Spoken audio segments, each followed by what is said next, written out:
yang dapat diambil hasil buminya.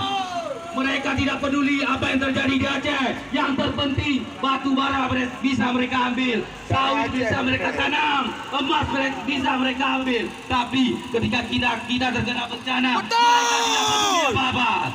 Maka sudah waktunya kita menyatakan sikap kita sendiri, teman-teman, bahwa hari ini Indonesia secara sistematis membunuh Aceh. Kita dapat lihat bahwa pers di luar sana tidak mau memberitakan tentang Aceh. Yang terhormat seluruh wartawan yang hadir di sini, media cetak, media elektronik, tolong beritakan yang terbaik tentang Aceh. Beritakan apa yang sebenarnya terjadi di Aceh, karena mereka membunuh Aceh secara sistematis.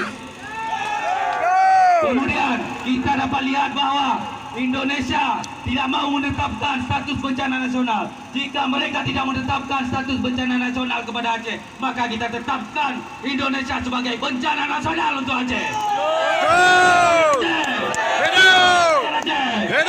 Teman-teman sekalian, perlu kita ketahui bahwa Indonesia penghasil CPO terbesar di dunia, memproduksi 50 juta ton per tahun. Kebutuhan di dalam negeri 2 juta ton. Jika hari ini